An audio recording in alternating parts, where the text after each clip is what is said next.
Review time. Today I have the Altec Lansing Wireless Plus controller, Nintendo Switch compatible wireless controller. Now what I will say about this is I got it for extremely cheap. They actually sell these at Ross right now, normally $20 online or depending where you look for it, but they are selling it in the store.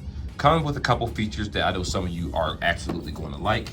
A lot of these controllers are also compatible with PC, but for right now, we're only doing this on a Nintendo Switch for right now. So with that being said, let's go ahead and cue the intro and get right into the video.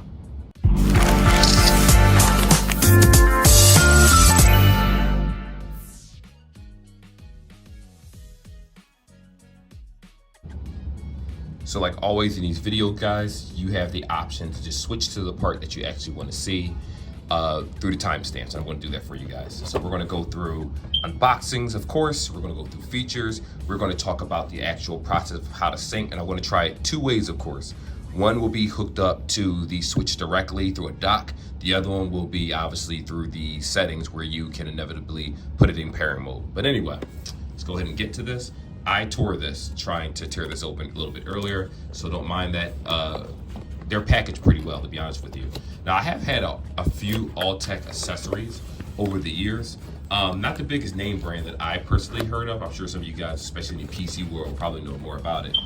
But, you know, I figure, you know, this is a Nintendo Switch controller. Why not see if it's any good? And for a whopping $10, it does actually have quite a few features. Oh my God, this box is insane. Who packaged this thing? Who hurt you? So anyway, here is everything that it comes with. Let me just take all that stuff out. You guys can see that we got some troll stickers right there too.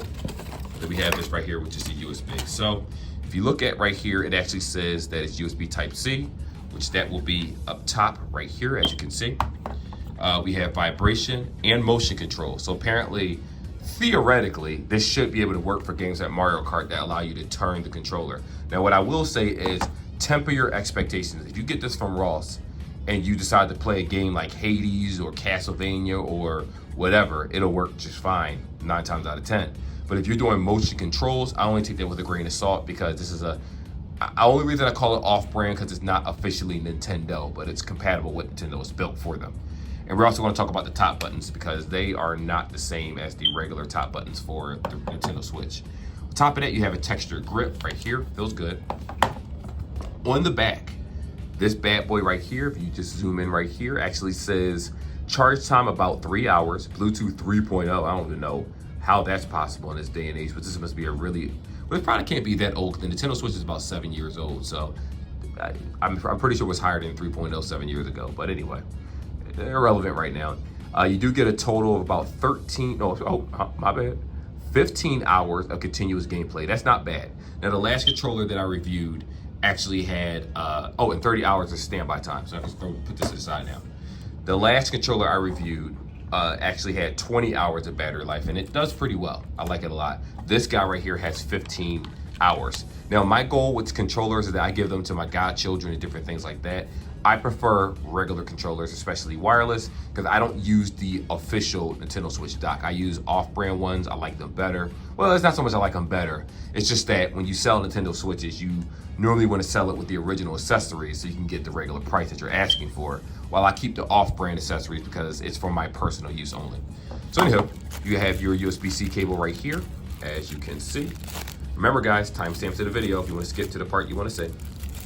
Here we go right here. This is actually a 6-foot cord, according to the box, USB-C to USB-A. So technically you could use this hooked up to a PC also, but you do have to understand that there's a certain strength to different cords. So sometimes if you use this and with your phone, it may not sync. You might need a more authentic cable. I know some people have gone through that, so I figured I'd mention that. You have this right here to get some free product offers, which I'm totally not going to do at all. You have your troll stickers, which I like these. Game Zone, low controller right here, Altec Line of Fire, Back from the Dead. Wow, okay, cool. And it's another one right here. So I do like these. I'm definitely gonna put these on something. And then you have the home button and your controls right here. So first, let's go ahead and take a look at this, and then we'll talk about features after that. So right here, you have the home button, as you can see, minus plus. I know one of these is actually the, let me double check and make sure. This is a turbo button apparently, and this one is to take your screenshots in your photo. So for you guys that is used to the original Nintendo Switch, screenshot, photos, this right here is turbo. This right here is your home button. So you have a solid home button right here that is big on the bottom of the controller. So you're definitely not going to mess that up. Controllers, the triggers feel pretty good. I mean, not triggers, but the analogs feel pretty good right here. Obviously using them in real time is necessary to give you guys, if it has any type of lag in it, the controller itself. Does feel a little cheap, obviously, it's $10, but it's solid. Like, I don't feel like when you bend this controller, you try to bend it, it doesn't creak, it doesn't feel like it's going to crack. You can definitely tell that Altec might have cheap products, but they normally put love and care into what it is that they're actually making, at least in my experience. I don't buy the high-end products. I stay low-end. I use Inland, many different companies, and I like trying out their products. Now, here's the issue. Look at the back of this controller. L1, oh, I'm sorry, R1, L1, R2, L2. Guess what?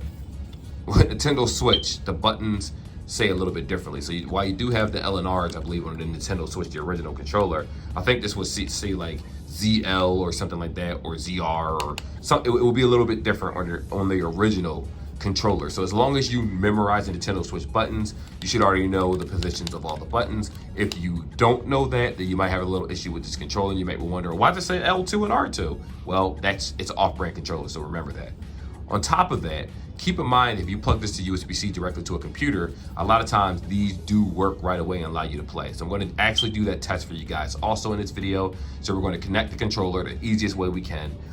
For you guys that are talking about Nintendo Switch Lites, I want to let you know right now, yes, this can connect, any controller can connect to a Nintendo Switch Lite. Unfortunately, you'll just be looking at that little screen. So, feels good so far. Triggers aren't like, they're responsive. They don't feel stuck or anything. These buttons could feel a little bit bigger, but it is what it is. Feels pretty solid. I like it. It's a nice looking controller so far. So let's go ahead and actually hook it up to the Nintendo Switch and see what happens. All right, guys, so right here, just so you know, I'm standing right here, of course, so you see my hand waving in the video. Unfortunately, my wife is a little busy right now. So like I said, I have a Switch dock where it looks just like this right here, if you can see it in the video. I'm gonna go ahead and turn the switch on. All right, switch is on. I'm gonna plug this into the dock. Now, for you guys that are wondering what I'm doing, there's more than one way to sync a Nintendo Switch controller. Let me explain it to you. Some controllers allow you to actually plug it up through the USB. Because remember, when it's plugged into the USB in the dock, even the original one too, it's connected to the system and the software. So when you plug up a controller, a lot of times it will automatically sync. So I'm gonna try that first, see if it works. If it doesn't, we have to do it the traditional way and put it into sync mode. So I'm gonna go ahead and plug that in. See if it works. All right, as you can see, it is not working at all. The controller obviously works, but what I'm saying is that method of syncing does not work. So I'm gonna cut away and we're gonna try to do it the proper way with syncing, which is going to the settings and putting this in actual sync mode, which I will show you guys step by step. All right, guys, so we're back. Wave again, so that you can see me. Now, there are multiple ways to sync this controller. Now, I'm gonna say this real fast and then we're gonna do it together. So you have the option to sync to the Nintendo Switch right here, which is hold home button and press B. You have the option to sync to Android controllers, hold home and press Y. You have the option to basically sync to wired PC mode, which you just plug it into a PS3 or different things like that. So you do have many options with this. That's why I said PS4 controllers, PS5 controllers, PS3 controllers, Xbox, they all work for PC just fine. The button layout might be a tad bit different than what you're used to. But again, if you're more comfortable with a particular controller, you do have the option for this one too. So I guess that means I don't have to hook it up to PC anymore. I'll just hook it up to the Switch and call it a day. So for this mode, we're gonna hold B and home button for 2 seconds. But then it says press A to operate. Okay, so let's do this. I'm gonna hold home. Let me see, home and B with a home and A. I totally forgot that fast. Do apologize, guys. I am sweating. Home and B, okay. Home and B. All right, it's blinking. So it's currently in sync mode. So what I'm gonna go ahead and do is go to the settings, grab a controller, so I can actually go to the settings and show you how to sync it.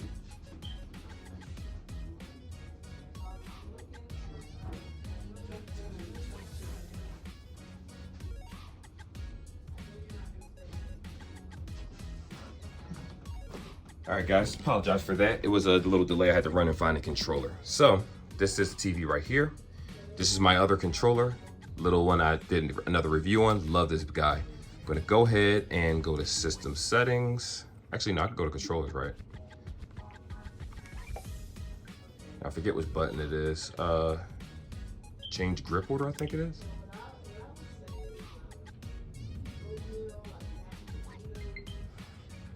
See? Connected. Second controller is now officially connected. This one is also connected too. This is first player. So what I'm going to go ahead and do is turn this off. As you can see, it is currently off. I'm going to go ahead and grab this controller right here.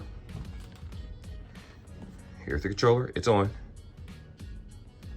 Up, down, left, right. And press the buttons, home. Let me hit the home button.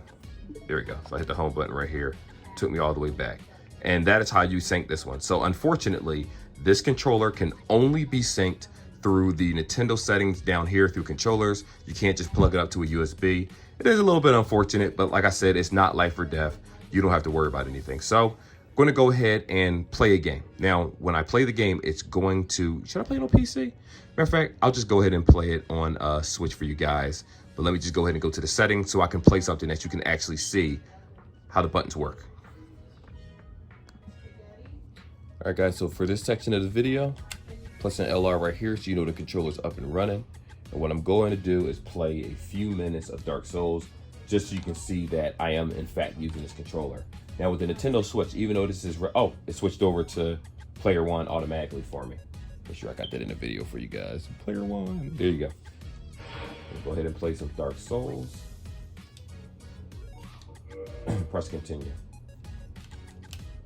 See, this is block, right? Yep. It's been a while since I played this game. I started playing Elden Ring again, and then I decided to start playing Dead Space because you know the Dead Space remake is right around the corner. I think the 27th of this month or something. So definitely going to stream that. No, more like record and less stream. So this is Dark Souls. Just wanted to see how the buttons feel. Okay. Let's go ahead and roll. Controller feels good. To be honest, it's very oh, that's my fault. It's very responsive. I'll say that. Like it feels pretty solid. Now, what I will say about this controller is the clicks are a lot harder. You may ask, well, Ian, what does that mean? Normally, when you use a regular Nintendo Switch controller, the analog feels a little bit smoother. Like when you move the analog around, these are very, very stiff and very precise. So if you move too hard, your character's going to run rather than being able to walk. I have to put a lot less pressure on my finger to make them walk, which could be a pain depending on what kind of game you're playing, like that involves espionage or something like that. But if you're one of those people out there and you just want a controller to use, you know, you got family coming over, you playing Switch, your kids playing Switch, they might have a friend or you might have a friend coming over, give them this controller. It's good enough. It does the job and it feels good. Now, what I will say is that it's a little chunky in the hand, personally. But what I will say, the reason it's chunky is because of the texturized grips in the front. Your hands are right here, so it's very, very comfortable. And even though the controller is very, very chunky, similar to like an older Xbox 360 controller, it looks better than a 360 controller, but it feels like an older controller in terms of thickness. Basically, in my opinion, I like that because it feels like you have more to hold on. So for you guys out there that may get the carpal tunnel hand, the cramping in the hand, I'm used to the controllers this size. I don't think you're going to have any cramping. Though what I will say is that, you know, it does feel like a cheap controller. I'm not going to sit here and act like this feels like $1 million. It doesn't. Was he not going to do that? Kind of disrespectful.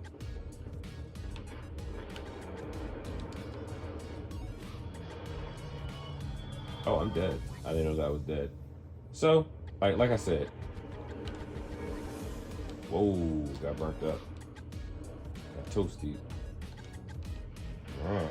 So yeah, everything feels fine. It feels good. Even a stiff game like Dark Souls still feels smooth. The commands of moving the buttons left and right feels great. I don't have any issues whatsoever with this controller. Feels great, feels really good. So let's go ahead and pretty much close up this video and talk about if this is actually worth purchasing. So I'm going to answer the question. Let me get that, scoop that out of here. Is this product actually worth the asking price? $10, 1,000%. This is 1,000% worth $10. Now, there's a couple things that you need to know. Originally, I was going to hook it up to a PC, but I didn't really find it to be necessary because I gave you guys the instructions in order how to do that. It's just plug and play, you're good to go. The reason these buttons are highlighted the way that they are is a very simple reason. When you hold the home button in B, it allows you to sync it to a Nintendo Switch. If you hold the home button in Y, it allows you to switch it to an Android device. For you Apple users, I did connect it to an Apple device. The problem is I didn't try, I only tried one game, which was Call of Duty Mobile, and it doesn't register under that. So it could possibly work for other games, but realistically, because it doesn't say iOS on the box, I'm going to assume even if it can connect, it's not very compatible. Typically with iOS devices, you got to have a particular device. So, you know, there's that. But for Android users, you're good to go. For obviously PC, you just plug it up to the top directly through USB, automatically connect it. Takes a few seconds to install the software. If you have an internet connection, does it on its own, and you're good to go. Now, also with Steam, for you Steam users, you do have the option, this registers as a, I believe, like a Nintendo controller. So if you do have the option when you play the game that the buttons will be reversed. So with Xbox, it's X, Y, A, B. But for Nintendo Switch, they flipped it around like this. So you can play the game where B does the corresponding action in the game, but be aware of the fact that if you do that, you can confuse yourself if you ever switch back to an Xbox controller where, you know, body memory would tell you this is what you're supposed to do. But the reality is, this is a Nintendo Switch controller. It just happens to be compatible with PS3 and other systems also. So there's that. Decent for the price. Now, what I will say is that I got this a couple days ago. I ended up basically using it, though I didn't count the 15 hours of game time. What I did do was play like Puyo Puyo with my wife, Puyo Puyo Tetris, and a few other games, Diablo 3. That was about 3 to 4 hours. And then I left the controller on throughout the night. So if I get an 9-hour sleep, the controller was still running. And when I checked the settings in the Nintendo Switch, it did show that it was close to dying. So my amateur/expert opinion is that it does last the 15 hours like it suggests. Now, what I will also say is that when I played with this controller, for whatever reason, it could have been me with my system. I think I do turn the vibration off, but I didn't feel any vibration when I played Dark Souls. So it could have just been an issue with my Switch. It is freezing a lot lately, and I think it's time to get another one. So I'm just going to give that to a malfunction to the system. But so far, everything on it works perfectly fine. It's a nice weight. It feels good. It doesn't feel like you're going to get hand fatigue, like where these part of your fingers get stiff over time, like the regular Nintendo Switch controllers, the joycons. This is a good buy. So anyway, do apologize for the confusing review. I know I said a lot of things I was going to do a test on, but to be honest, it's not even necessary. So if you want more information about this, ask me, ask away. I'll do like little videos and post it on the channel and do tests with this particular controller versus a different one. I still actually have my Nintendo Switch controllers. These are the type of products that I keep that I review. So anyway, like and subscribe, and I will see you guys in the next one.